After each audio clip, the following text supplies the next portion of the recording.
তোমার কবরে তোমার হিসাব, আমার কবরে আমার হিসাব হবে রে বাবা। ওরে বাবা একটু চিন্তা করে দেখো, প্রত্যেকটি মানুষকে প্রত্যেকদিন কবরটা ডাকে, কবরটাকে বলে আনা বাইতুল ওয়াহদা, আনা বাইতুল গুরবা, আনা বাইতুত তুরাব। আমি একাকী ঘর, আমি নির্জন ঘর, আমি মাটির ঘর, এই ঘরের মধ্যে কেউ আপন নাই। কবর বারবার বান্দারে ডাকে, তোমার ডাকে আমার ডাকে রে বাবা। তোমার অবস্থাটা কেমন বল? তোমার কবরের মধ্যে আসবে, আমার কবরের মধ্যে আসবে। ওরে বান্দা, কবরে ঢোকার আগেই তো তোমার কঠিন অবস্থা হয়ে যাবে। বান্দা তোমার আমল যদি খারাপ হয়, বান্দা তুমি যদি আমল খারাপ করো, তোমার রূহটা বের করার জন্য কত ভয়ঙ্কর ফেরেশতা আসবে। বান্দা তুমি দেখিয়া বেহুশ হয়ে যাইবা রে বাবা। ওয়ালাউ তারা ইয যালিমুনা ফিল গামারাতিল মাউত ওয়াল মালাইকাতু বাসিতু আইদিহিম আখরিজু আনফুসাকুম আল ইয়াওমা তুজজাউনা আযাবাল হুনি বিমা কুনতুম তাস্তাকবিরুনা ফিল আরদি বিগাইরিল হক ওয়া বিমা কুনতুম তাকসিবুন। ওরে বান্দা, যখন তুমি গুনাহগার হইবা, গুনাহ তোমার মধ্যে থাকবে, তখন কিছু ভয়ঙ্কর ফেরেশতারা তোমার সামনে আসবে। আসার পর বলওয়ালাউ তারা যালিমুনা ফি গামারাতিল মাউত ওয়াল মালাইকাতু বাসিতু আইদিহিম, ফেরেশতারা হাত প্রসারিত করবে, বের হয়ে যা, বের হয়ে যা, বের হয়ে যা। রূহটা বের হতে চাইবে না, রূহটা বের হতে চাইবে না। ফেরেশতারা হাতের মধ্যে লোহার আংটা নিয়ে লোহার বস্তু নিয়ে প্রহার করা শুরু করবে। প্রহার করতে করতে অবস্থাটা এমন হবে, পায়ের আঙ্গুল থেকে মায়ের দেওয়া শুরু করবে। ওই গুরুজি যখন মারবে, পায়ের আঙ্গুল থেকে মারতে মারতে তখন তার রূহটা চলে যাবে হাঁটুর মধ্যে মারা শুরু করবে। মারতে অবস্থা হবে, এক পর্যায়ে যখন বুকের মধ্যে আসবে, আসার পরে বলবেন আখরিজু আনফুসাকুম আল ইয়াওমা তুজজাউনা আযাবাল হুনি বিমা কুনতুম তাস্তাকবিরুনা ফিল আরদি বিগাইরিল হক ওয়া বিমা কুনতুম তাফসিকুন। আয় বের হয়ে আয়, দুনিয়ার মধ্যে অহংকার করে বের হয়ে যা। বান্দা তুমি দুনিয়া থেকে বের হয়ে গেলা, কবরের মধ্যে গেলা, কবরের মধ্যে যাওয়ার পর ফেরেশতা তোমার উঠাবে। তিনটা প্রশ্ন করে, মার রাব্বুকা ওয়া মা দীনুকা ওয়া মান নাবিয়ুকা, রবের পরিচয়টা দাও, দিনের পরিচয়টা দাও, রাহমাতুল লিল আলামিন পরিচয়টা দাও। বান্দা তুমি রহমতের পরিচয় দাও, আল্লাহর নাম, আল্লাহর রবের পরিচয়টা দিতে হবে তোমার। রবের পরিচয়টা কেমনে দিবা? দুনিয়ার মধ্যে রবের পরিচয় চলছে, রব যেমনে চলতে বলেছে ওইভাবে চললে রবের পরিচয় দেওয়া যাবে।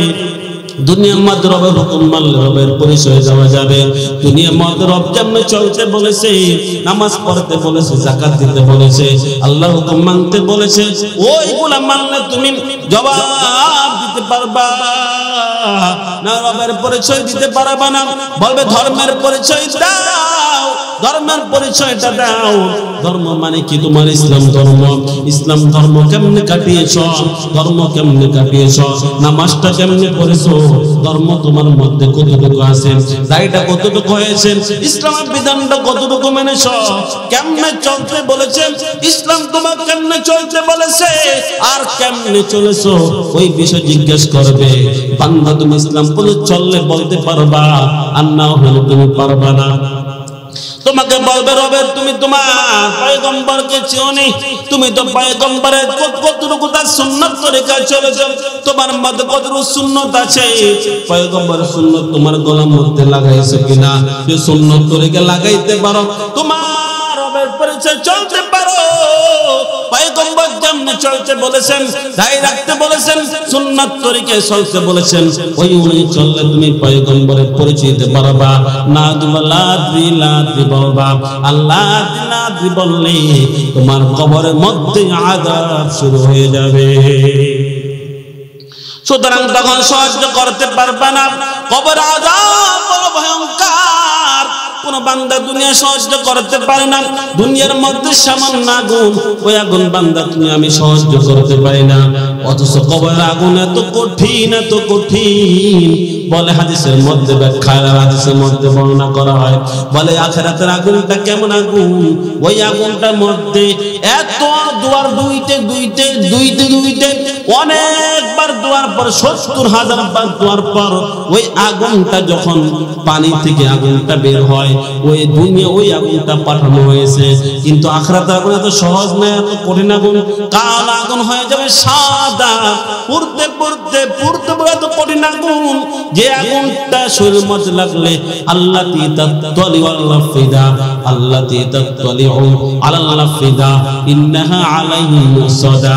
দুনিয়ার মধ্যে আগুনটা গায়ের মধ্যে লাগলে আগে আঙ্গুল পরে আস্তে আস্তে ভিতরে যায়, কিন্তু আখিরাতের আগুন এত কঠিন আগুন, ওই আগুনটা সরাসরি তোমার কলিজার মধ্যে পাকড়াও করবে। সোহবতে সালেহ তোরা সালেহ কুনাদ, সোহবতে সালেহ তোরা সালেহ কুনাদ, মাইলে মুমিন সোয়ে মুমিন মিশাওয়াত, মাইলে কাফের সোয়ে কাফের মিশাওয়াত। এক জামানা صحابتي بأولياء بهتر الصد سالطاعت بیریا ہر گرید نیکو تو تیار ہے، جو نہ مانگے اسے تو بیزار ہے۔ ہر طرف سے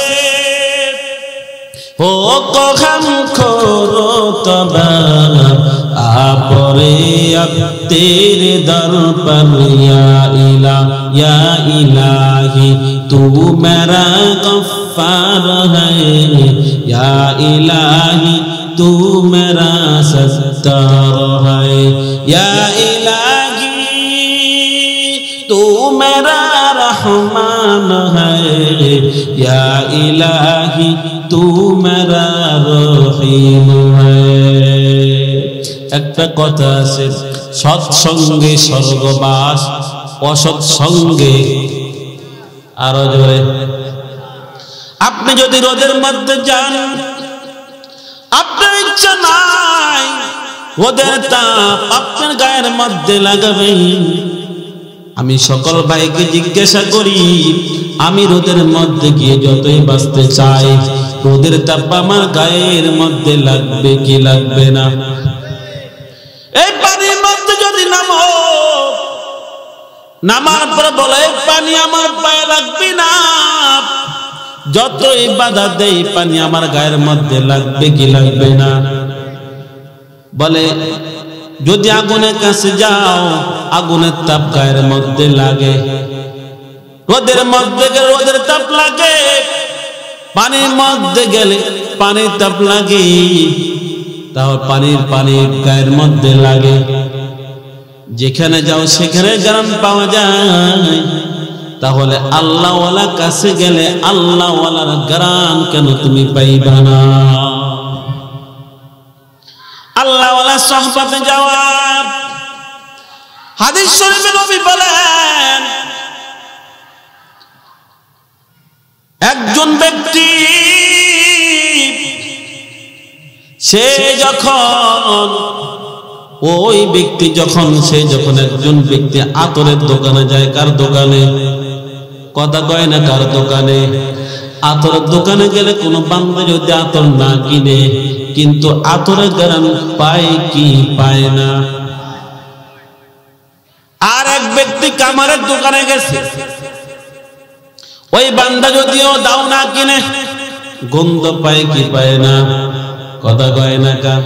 বলে আতরের দোকানে গেলে আতরের গ্রাম পাওয়া যায়, কামারের দোকানে গেলে গন্ধ পাওয়া যায়। বলে আতরের দোকান গ্রামটা বড় ভালো। বলে ঠিক, আল্লাহওয়ালা সোহবতে গেলে আল্লাহওয়ালা হওয়া যায়, আর বদকারের সোহবত থাকলে বদকার সে হয়ে যায়। আল্লাহওয়ালা সোহবতে যাও, তোমার রোগগুলো বলো, তোমার কি রোগ, কি সমস্যা। নামাজ পড়তে ভালো লাগে না, এগুলো খুলে খুলে তুমি বলো। কারণ তুমি যখন ডাক্তারের কাছে তুমি বলবা তোমার নামাজ পড়তে ভালো লাগে না, এই কথা যদি তুমি মডেল হাসপাতালে গিয়া বলো কোনো কাজে আসবে?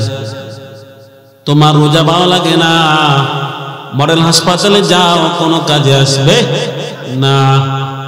কিন্তু তোমার যদি চুলকানি হয় ডাক্তারের কাছে যাও, বলবে তুমি ভাই তুমি যাও এই ওষুধটা খাও, গরু গোশত খাইবা না, চুলকানি যুক্ত কোনো খাবার খাইবা না। ওই বান্দা তুমি যখন ঘরের মধ্যে আসবা, আসার পর তুমি চুলকানি গরু গোশত খাইবা, সব যেগুলো চুলকানি ওগুলো খাইবা, ওষুধও খাইবা, ভালো হইব। কথা কয় না, ভালো হবে না। তোমার ওষুধও খাইতে খানা থেকে বাঁচতে হবে, তখনই তুমি বাঁচবা। আল্লাহওয়ালা সহবতে গেলে আল্লাহওয়ালা বলবে ভাই তুমি যাও, ঘরের মধ্যে যাও, যাওয়ার পরে তুমি নামাজটা মনে আসে না, নামাজ পড়তে ভালো লাগে না, এই কাজ করো, ওই কাজ থেকে বাঁচো। যদি এগুলা করতে পারো তখন তোমার আমল আস্তে আস্তে ভালো লাগবে। তাহলে যদি আল্লাহর ভয় আনতে চান, এক নম্বর আল্লাহওয়ালা সহবত। কার সহবত? আল্লাহওয়ালা সহবত।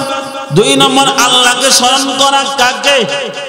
অল টাইম আল্লাহকে স্মরণ করা। আল্লাহ বলেন ইয়া আইয়ুহাল্লাযীনা আমানু যকুরুল্লাহা যিকরান কাসীরা ওয়া সাব্বিহুহু বুকরাতাও ওয়া আসীলা। আল্লাহর ঈমানওয়ালারা তোমরা বেশি বেশি আল্লাহকে স্মরণ করো। বলে কখন স্মরণ করব? আল্লাহ বলেন সাব্বিহুহু বুকরাতাও ওয়া আসীলা, সকাল সন্ধ্যা আল্লাহকে স্মরণ করো, সকাল সন্ধ্যা আল্লাহর তাসবিহ করো। সকাল সন্ধ্যা বলতে মুফাসসির کرام বলেন সকাল থেকে সন্ধ্যা, সন্ধ্যা থেকে সকাল পর্যন্ত আল্লাহ তাসবিহ করো, আল্লাহকে স্মরণ করো। এটা কেমনে সম্ভব? আমরা তো ঘুমাই, আমরা খাবার খাই, আমরা বাথরুমে যাই, ঘুমের ভিতরে আল্লাহকে ডাকা যায় না, আল্লাহকে স্মরণ করা যায় না।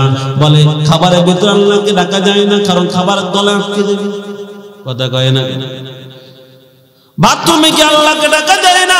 আল্লাহ ডাকলে বড় গুনাহ হইব। কথা কয় না? হবে কি হবে?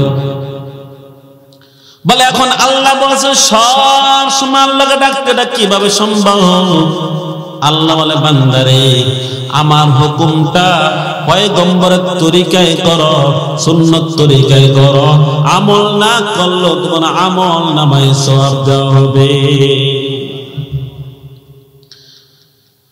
রাতে ঘুমাইবা, আল্লাহ বলেন ঘুমাও, ওয়াজআলনা নাওমাকুম সুবাতা, ঘুমাও কোনো সমস্যা নাই। কিন্তু আমি আল্লাহকে স্মরণ রাখতে হবে। কেমনে রাখবো? বলে পয়গম্বরের তরিকা। পয়গম্বরের তরিকা কি? বলে আসার নামাজ জামাতের সাথে আদায় করো, নামাজটা আদায় করে এবার তুমি ঘুমাইবা। বলে বিছানায় যাও, ডান কাজে তুমি ঘুমাও, আর দোয়া পড়ো আল্লাহুম্মা বিসমিকা আমুতু আহইয়া, দোয়াটা পড়িয়া ডান দিকে থইয়া ঘুমাও। ঘুমাইয়া যখন তুমি 7 ঘন্টা 8 ঘন্টা ঘুমাইলা, ঘুম থেকে উঠিয়া দোয়া পড়ো আল্লাহুম্মা। দোয়াটা কি? কথা কয় না? বিসমিকা আমুতু আহইয়া যাওয়ার সময় আলহামদুলিল্লাহিল্লাযী আহইয়ানা বা'দামা আমাতানা ওয়া ইলাইহিন নুশুর। ঘুম থেকে উঠিয়া দোয়াটা পড়ো, ঘুমার সময় দোয়া পড়লা, এশার নামাজ জামাতের সাথে আদায় করলা, সুন্নত তরিকায় ঘুমাইলা, এবার ঘুম থেকে উঠলা, ওঠার পর এইবার তুমি ফজরের নামাজ জামাতের সাথে আদায় করো। মাঝখানে 7 ঘন্টা 8 ঘন্টা ঘুমাইলা, কিন্তু সুন্নত তরিকায় ঘুমিয়েছ, সুন্নত তরিকায় উঠেছ, মাঝখানে আল্লাহকে ডাকতে পাও নাই। আল্লাহ বলে বান্দারে আমি আল্লাহ ডাকতে পারিস না, তোর টেনশন নাই, আমার নবীর তরিকায় ঘুমাইলি, আমার নবীর তরিকায় তুই ঘুমাইছ, দোয়া পয়রা ঘুমাইছ, দোয়া পয়রা উঠেছ, আগো নামাজ পড়লা, পর নামাজ পড়লা, যদি পুরো রাতে আমি আল্লাহকে ডাকতে পারিস নাই, আমার নবীর সুন্নাত তরিকে ঘুমানো কারণে পুরো রাতে আমল করলে জিকির করলে যে সওয়াব পাইতা, তোমার আমল না পুরো রাতের সওয়াব দেওয়া হবে। বাথরুমে গিয়েছো, সেখানে গিয়ে আল্লাহকে ডাকা যায় না। আল্লাহ ডাকলে বরং গুনাহ হয়, কারণ নাপাক জায়গা আল্লাহকে ডাকা যায় না। বলে সেখানে গিয়ে কেমনে জিকিরের সওয়াব পাবো? আল্লাহ তো বলছেন অল টাইম আল্লাহকে স্মরণ করতে, কিন্তু বাথরুমে গিয়ে তো আল্লাহ ডাকা যায় না, কেমনে ডাকবো? আল্লাহ বলে বান্দারে যাও যাও বাথরুমে যাও, সুন্নাত তরিকা কি বলে বাম পাটা আগে দিবা, আল্লাহুম্মা ইন্নী আউযু বিকা মিনাল খুবুসি ওয়াল খাবায়েস, দোয়াটা পড়িয়া বাথরুমে যাও। 10 মিনিট তুমি তোমার জোরে সাল্লাম, এবার বের হয়ে যাও, আলহামদুলিল্লাহিল্লাযী আযহাবা আন্নিল আযা ওয়া আফানি, দোয়াটা পড়িয়া ডান পা দিয়া তুমি বের হও, বাম পা দিয়া প্রবেশ করো, ডান পা দিয়া বের হও। তুমি সুন্নাত তরিকা করলা, মাঝখানে 10 মিনিট সময় তোমার জন্য আল্লাহকে ডাকা নিষিদ্ধ ছিল। আল্লাহ বলে বান্দা নিষিদ্ধ ছিল, জিকির করতে পারো নাই, কিন্তু নবী সুন্নাত তরিকায় করেছো, সুন্নাত তরিকায় করার কারণে তোমার আমল নামে 10 মিনিট জিকিরে সওয়াব দেওয়া হবে। সুতরাং সব সময় স্মরণ করতে হবে কাকে? আরো জোরে কাকে? আরো জোরে কাকে? একটু জোরে ডাক দেওয়া যায় নি? আল্লাহ। আরো জোরে আল্লাহ, আরো জোরে আল্লাহ। আল্লাহ মনে খুব বেজার হয়ে গেছে, কথা কয় না কা? আল্লাহ খুশি হলে আমাদের মনে লস না লাভ? আল্লাহ যদি খুশি হয় আমরা জান্নাতে, আল্লাহ বেজার হইলে আমরা জাহান্নামে, ঠিক কিনা? সুতরাং আল্লাহ ভয় আনার জন্য 2টা কাজ। 1 নম্বর আল্লাহওয়ালা সোহবতে যাও, 2 নম্বর হলো বলে আল্লাহওয়ালা সোহবতে যাও, 2 নম্বর হলো সব সময় কাকে স্মরণ করতে হবে। এই 2টা জিনিস যদি তোমার মধ্যে থাকে, তোমার ভয় ঠিকমতো থাকবে, ভয় চলে আসার পরে যাবে না, তখন তুমি আল্লাহওয়ালা হয়ে যাইবা, তুমি তাকওয়াবান হয়ে যাইবা। এখন কথা হলো হুজুর আল্লাহর তো ভয় করব, কাদের মতো, কেমন ভয় করব? আল্লাহ বলেন লাকুল্লাযিনা আমানু ক্বালু আমান্না, বলে আল্লাহরে ভয় করবা, কেমন ভয়? আল্লাহ ভিন্ন আয়াতে বলেন, বলে সাহাবীরা যেমন ঈমান এনেছে তোমরা তেমন ভাবে ঈমান আনো, এমন ভাবে ঈমান আনো সাহাবীদের মতো, মানে সাহাবীদের মতো ভয় ভয়। ওমর রাদিয়াল্লাহু তাআলা আনহু উবাই ইবনে কাব নবীর সাহাবাকে জিজ্ঞাসা করল, ও উবাই ইবনে কাব সারা দিন খালি তাকওয়ার বয়ান করো, তাকওয়ার বয়ান, তাকওয়াটা কোন জিনিস, এটা কোন হালুয়া, একটু পরিচয়টা দাও। ও উবাই ইবনে কাব বলে, ওমর ভাই তুমি যে রাস্তায় চলেছো কোন সময় এমন হয়েছে কিনা, এমন রাস্তায় চলেছো যে চতুর্পাশে কাঁটা আর কাঁটা? বলে হ্যাঁ চলেছি, যুদ্ধের সময় অনেক জায়গা গিয়েছি যেখানে কাঁটা ছাড়া কিছুই নাই। উবাই ইবনে কাব বলে, ভাই ওমর যখন তুমি চলেছো ওই যে কাঁটা যুক্ত যখন ঘরের মধ্যে তুমি চলেছো, ওই রাস্তায় চলে ভাই তুমি কেমনে হেঁটেছো? ওমর বলে, রে ভাই আমি যখন ওই রাস্তায় চলেছি যারা চতুর্পাশে কাঁটা আর কাঁটা, তখন চলতে গিয়ে কেমনে চলেছি রে ভাই জানোনি? পাও গোলা ফেলতে গিয়ে সাবধানে সাবধানে ফেলাইছি। আমি যখন উপরের দিকে তাকাই দেই কাঁটা, সামনে আস্তে আস্তে করে এমন ভাবে নিচু হেঁটেছি যাতে করে চতুর্পাশ থেকে কাঁটা আমাকে না ধরতে পারে। উবাই ইবনে কাব বলে, ভাই তাহলে শুনো, তাকওয়া এমন একটা বিষয়,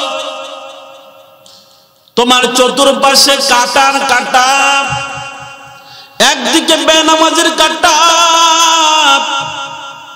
আর একদিকে যাকাত না দেওয়া কাঁটা, আর একদিকে বেপরদার কাঁটা, আর একদিকে সুদ খাওয়ার কাঁটা। চতুর্দিকে কাটা আর কাটা, কাটা আর কাটা। তোমাকে কাটার মধ্যে সাবধানে চলতে হবে, যাতে করে এই বেপরদা বেনামাজ এগুলা কিছুই তোমাকে ধরতে না পারে, এগুলো তোমাকে না করতে। সাহাবীরা কেমন আল্লাহকে ভয় করেছেন, সাহাবীদের ভয়গুলা দেখো। সাহাবীরা আল্লাহর এমন ভয় করেছেন, আল্লাহ তাদের উপরে এত খুশি হয়েছেন। আল্লাহ বলেন রাদিয়াল্লাহু আনহুম ওয়া রাদু আন, আল্লাহ তাদের উপর সন্তুষ্ট, তারা আল্লাহর উপর সন্তুষ্ট। সাহাবীরা আল্লাহর উপর সন্তুষ্ট, আল্লাহ তাদের উপর সন্তুষ্ট। আবু বকর সিদ্দিক রাদিয়াল্লাহু তাআলা আনহু সবচেয়ে বড় খলিফা, জান্নাতের সার্টিফিকেট সবার আগে। আবু বকর সিদ্দিক একদিন কান্না করে, সামনে গরু দেখা যায়, গরুকে বলো গরু তুই আমার সামনে বসা। ওরে গরু, আমি আবু বকর যদি তুই গরু হইতা আর তুমি যদি আবু বকর হইতা তাহলে কতই না ভালো। এক সাহেব বলল, আবু বকর কেন তুমি এমন কথা বলো, তোমার তো পয়গম্বর জান্নাতের খবর দিয়েছে, তুমি তো জান্নাতি, তাহলে কেন এমন কথা বলো? আবু বকর বলে, ভাই আমি জান্নাতের সার্টিফিকেট পাইছি, বলা যায় না কখন আল্লাহ রাগ করে আমার জান্নাত কেড়ে নেবে, তা তো বলা যায় না। আমি আবু বকর যদি কাঠ গড়ায় দাঁড়াইতে হয় আমার অবস্থা ভালো হবে না, কিন্তু এই যে গরু, এই গরু কাল হাসরের ময়দানে কোনো বিচার হবে না, সে মারা যাবে, মাটি হয়ে যাবে, তার কোনো আযাব হবে না। আমি আবু বকর যদি জাহান্নামে চলে যাই তাহলে আমার অবস্থা ভালো হবে না। আবু বকর কেমন ভয় করেছেন, কে সে আবু বকর? আবু বকর জানের ভাই, আবু বকর এক দামি ভাই, যে আবু বকর আল্লাহ তাআলা স্বয়ং জিবরাইল আলাইহিস সালামের মাধ্যমে খবর পাঠায়, ও জিবরাইল যাও আমার পয়গম্বরকে জানিয়ে দাও, আমার পয়গম্বর এই যে আবু বকরকে দুনিয়ায় অনেক কষ্ট সে পাইতেছে, সম্পদ নাই, দুনিয়া অনেক কষ্ট তার হইতেছে, আমি জানতে চাই আবু বকরকে জানিয়ে দাও, আমার পয়গম্বরের মাধ্যমে জানিয়ে দাও আবু বকরকে আমি আল্লাহর উপর সন্তুষ্ট না আমি আল্লাহর উপর অসন্তুষ্ট। তবে আর একটা খবর দিও, ও জিবরাইল তুমি যাও আমার পয়গম্বরের মাধ্যমে জানিয়ে দাও আবু বকর সন্তুষ্ট কিনা জানি না, তবে আমি আল্লাহ আবু বকরের উপর সন্তুষ্ট। জিবরাইল আলাইহিস সালাম চলে আসলেন, আসার পরে বলে, ও পয়গম্বর আবু বকরকে ডাকে, আবু বকরকে খবর দেন আল্লাহ আমারে পাঠাইছে। আল্লাহ বলেছে আবু বকর দুনিয়ার মধ্যে কত কষ্টে আছে, তার কত বিপদ আপদ আছে, আবু বকরকে আল্লাহ সন্তুষ্ট কিনা এটা আল্লাহ জানতে চায়। আর একটা খবর দেন আল্লাহ কিন্তু তার উপর সন্তুষ্ট। এবার পয়গম্বর যখন আবু বকরের কথাগুলো বললেন, আবু বকর কান্না করা শুরু করে দেয়। আবু বকর বলে, জিবরাইল পয়গম্বর আপনি জানাইয়া দেন আল্লাহ আমার উপর সন্তুষ্ট, এর দিকে আর কিছু আমার পাওনা নাই, আমি আবু বকর আল্লাহর উপর সন্তুষ্ট। সে আবু বকর এত ভয় আল্লাহরে করে, তোমার আমার কেমন ভয় করা দরকার? সাহাবীদের শিখো, সাহাবীরা কেমনে আল্লাহরে ভয় করেছে, আল্লাহরে কেমনে ভয় করেছে। খলিফাতুল মুসলিম ওমর রাদিয়াল্লাহু তাআলা আনহু একদিন রাস্তায় চলতেছেন, হঠাৎ করে দেখে এক ব্যক্তি রাস্তার কোণার মধ্যে বসে বসে খুব কান্না করতেছে। ওমর বলেন, ও ভাই তুমি কেন কান্না করো রে ভাই? আল্লাহ বান্দা আরো জোরে কান্না করা শুরু করে দিয়েছে, আউমাউ করে কান্না করা শুরু করে দেয়। উমর বলেন, ও ভাই তুমি কেন কান্না করো? আল্লাহ বান্দা বলেন, আর কান্না করা শুরু করে দেয়। ওই বান্দার কান্না দেখিয়া উমর কান্না থামাইতে পারে না, উমর কান্না করে, উমর কান্না করে আর কান্না করে, উমর কান্না করে। কান্না করতে করতে পয়গম্বরের দরবারে চলে গেলেন। যাওয়ার পর ওমরের চোখের মধ্যে পানি দেখে পয়গম্বর বলল, ওমর তুমি কেন কান্না করো? বুঝে আসে না কেন তুমি কান্না করো? ওমর বলল, পয়গম্বর ওই রাস্তার মধ্যে আসতেছিলাম, দেখলাম আপনার এক সাহাবী কান্না করতেছে। তাকে জিজ্ঞাসা করলাম, সে কিছু বলে নাই। ও পয়গম্বর, তার কান্না দেখে আমি এমন ভাবে কান্না করতেছি, আমি তার কান্না দেখে নিজের কান্না থামাইতে পারি না। পয়গম্বর বলল, যাও ওই বান্দাকে নিয়ে আসো, ওই সাহাবীকে নিয়ে আসো। সাহাবীকে আনা হলো। আনার পর বলল, এই তুমি কেন কান্না করো? আল্লাহ বান্দা বলেন, ও পয়গম্বর আমি এত বড় অন্যায় করেছি, আল্লাহ আমাকে মাফ করবে না। পয়গম্বর বলেন, ও সাহাবী কি এমন অন্যায় করেছো? বলো বলো, জানতে চাই। তুমি কি হত্যা করেছো নাকি? বলে না, হত্যা করে নাই। তুমি কি কারো হক মেরে খেয়েছো? বলে না, হক মেরে খাই নাই। তুমি কি আল্লাহর সাথে শিরক করেছো? বলে না, আমি শিরক করি নাই। তুমি কোন বড় বড় অপরাধ করেছো? আল্লাহ বলে না, আমি অনেক বড় অপরাধ করেছি, আপনি যত মনে করেন তার থেকে আরো বড় গুনাহ। পয়গম্বর বলল, ও সাহাবী তুমি কি আল্লাহর দয়া থেকেও বড় গুনাহ করেছো? বলে, হ্যাঁ আমি আল্লাহর দয়া থেকেও বড় গুনাহ করেছি। ওমর বলে, পয়গম্বর বলেন, ও সাহাবী কি গুনাহ করেছো একটু জানতে চাই। এবার সাহাবী বলে, পয়গম্বর আমি এত বড় গুনাহ করেছি বলতে আমার সাহস হয় না রে পয়গম্বর। যেহেতু আপনি জিজ্ঞাসা করেছেন বলার উপায় নাই, রাস্তা দেখাইলে তো আপনি আমার রাস্তা দেখাবেন, আর কেউ না। পয়গম্বর বলে, ও সাহাবী তুমি তোমার ঘটনা বলো। আল্লাহ বান্দা বলে, পয়গম্বর আমার অভ্যাস ছিল আমি কাফন চুরি করে আমার সংসার চালাইতাম। বলে, ভালো কথা, কাপড় চুরি করছে এটাই গুলো? বলেন না। ও পয়গম্বর আমি কাপড় চুরি করে আমার সংসার চালাইতাম, কিন্তু একদিনে ঘটনা, আমার এলাকার পাশে একজন রূপসী মহিলা মারা গেছে। ওই মহিলাকে দাফন করা হয়। রাত্রে আমি কাফন চুরি করার জন্য গেলাম। কাফন যখন খুললাম, শয়তান আমাকে ধোঁকা দেওয়া শুরু করে দেয়। শয়তান বলে, ওরে যুবক,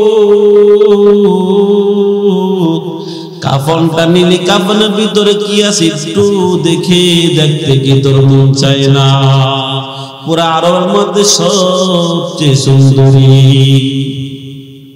আল্লাহ বান্দা চাইতে চায় না, অন্যদিকে তাকাইয়া শয়তান ধোঁকা দিতে দিতে এমন অবস্থা হয়ে যায়, শয়তানের ধোঁকাটা আমার উপরে গালে বয়ে গেছে, আমি আর সহ্য করতে পারি না। পয়গম্বর যখন মহিলার দিকে তাকায়, আসলে দেখি এত সুন্দর রমণী যা দুনিয়ার মধ্যে স্বাভাবিক পাওয়া যায় না।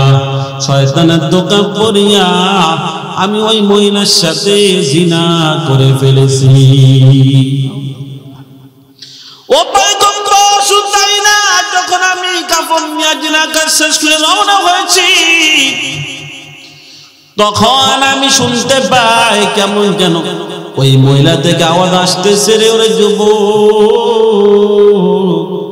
এই কবরের মধ্যে হাজার হাজার মানুষ সামনে তুই আমার উলঙ্গ করলে, তুই আমার কেমন লাঞ্ছিত করলি, তুই আমার নাপাক করে দিলি, আমি আল্লাহর সাথে আল্লাহর সামনে কিভাবে আমি দাঁড়াবো? ওই বান্দা যখন এই কথাটা কানের মধ্যে গেল, বান্দার মধ্যে অনুশোচনা আসলো, হায় কি করলাম, কি করলাম, কি করলাম, শয়তানের ধোকায় আমি কি করলাম। পয়গম্বর যখন এই কাহিনীগুলো শোনাবো, পয়গম্বর না, তুমি তো আসলেই তো বড় গুনাহ করেছো। এই কথা বলার পর সেকেন্ড পর্যন্ত আল্লাহ বান্দা সেখানে থাকে নাই, কারণ পয়গম্বর যদি একবার কথা বলে দেয় তাহলে আল্লাহর নিকট কবুল হয়ে যেতে পারে। এই বলে তিনি চলে গেলেন পাহাড়ে। আল্লাহ বান্দা পাহাড়ে চলে গেলেন। পাহাড়ে গিয়ে এবার কান্নার কান্না, কান্নার কান্না। আল্লাহ বান্দা কোনো ঘুম নাই, কান্না করতে করতে ওই চোখের মধ্যে পানি পড়তে পড়তে গালটা পর্যন্ত গর্ত হয়ে যায়। 40 দিন টানা কান্না করে, মালিক আমি বড় গুনাহ করেছি রে মালিক। পয়গম্বরের কাছে গেলাম, পয়গম্বর আমাকে হতাশ করেছে। পয়গম্বর কোন রাস্তা দেখায় না রে আল্লাহ। আল্লাহ দুনিয়ায় মা পর হইতে পারে, বাবা পর হইতে পারে, পয়গম্বর দূরে সরাইতে পারে আল্লাহ। আল্লাহ তুমি তো রহমান,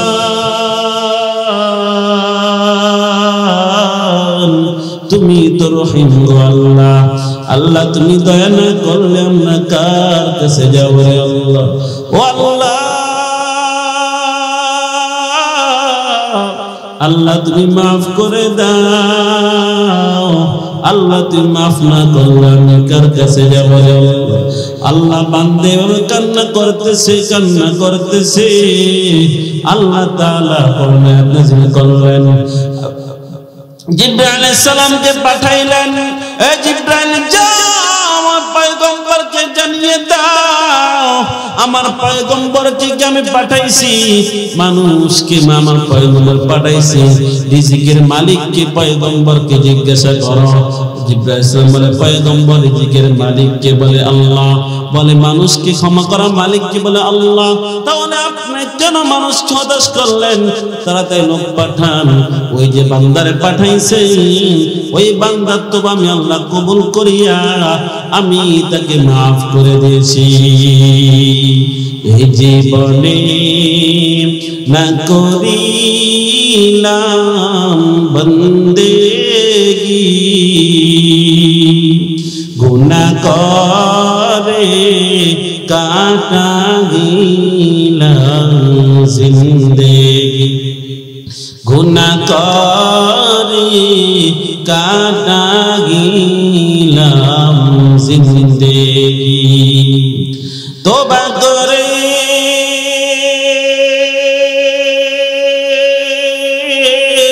আবার তওবা ভাঙ্গিলাম, তোবা করে আবার তওবা ভাঙ্গিলাম,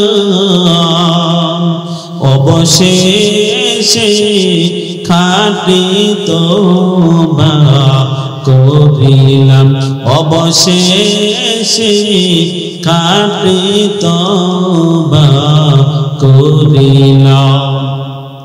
সকলেরই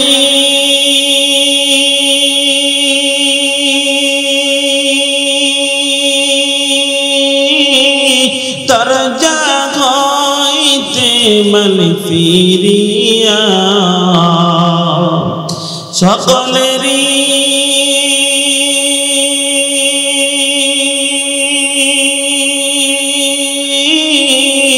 দরজা হইতে মালি ফিরিয়া,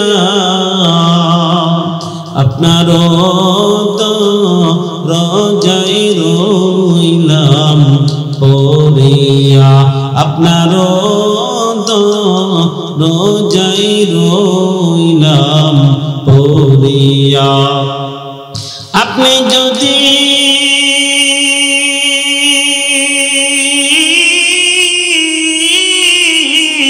মাফ না করেন বান্দারে,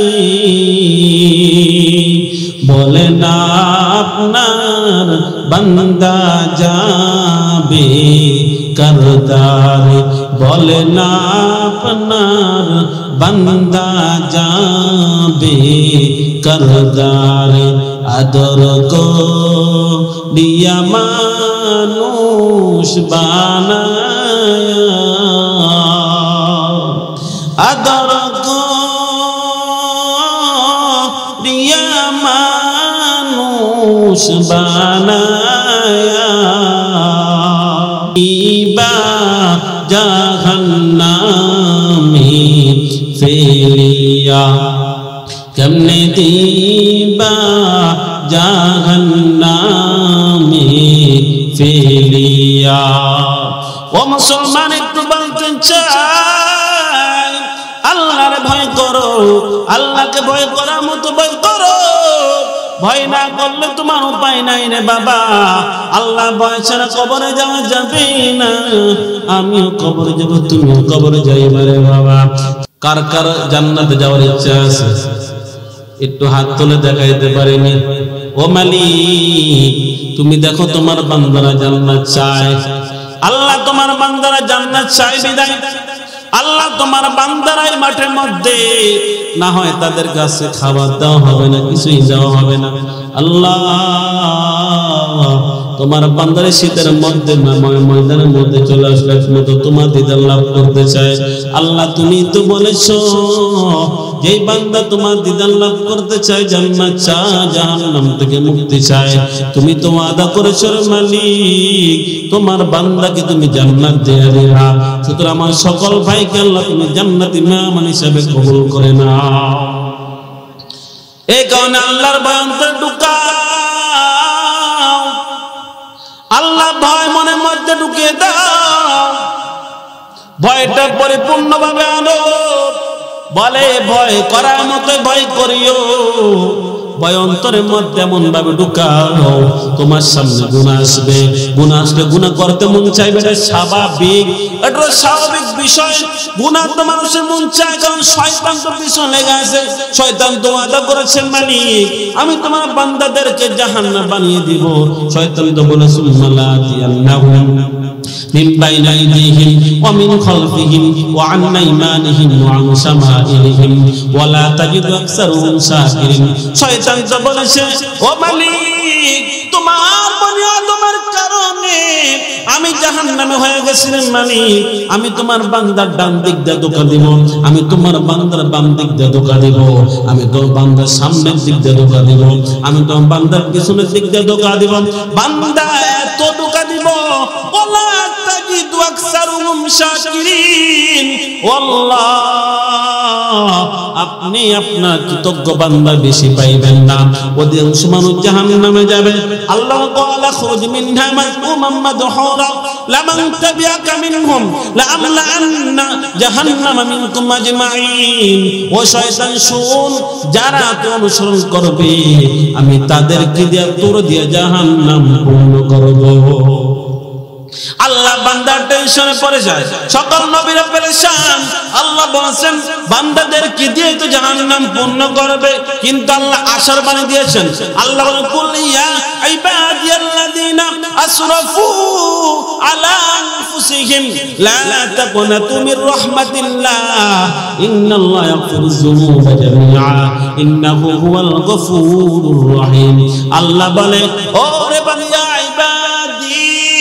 আল্লাহ পয়গম্বর আপনি জানিয়ে দেন আপনি আমি আমার বান্দা ইয়া ইবাদি হে আমার বান্দা আসরাফু আলা আনফুসিহিম শয়তানের ধোঁকায় পড়িয়া জুলুম করেছো ওরে বান্দা।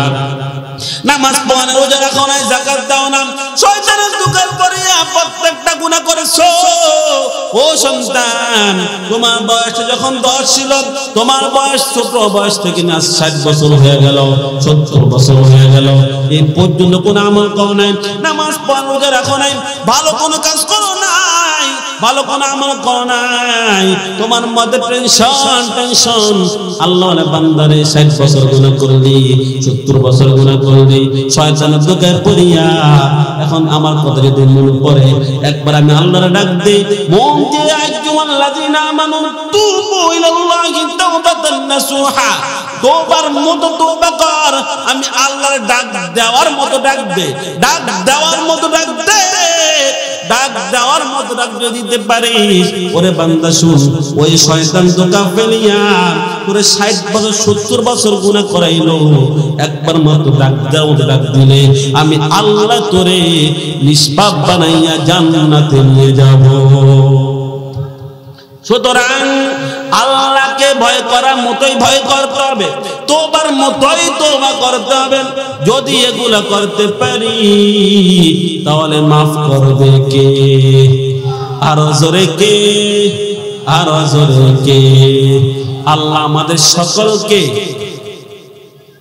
আল্লাহর ভয় নিয়ে কবর যাওয়ার তৌফিক দান করুন। আরো জোরে, আরো জোরে।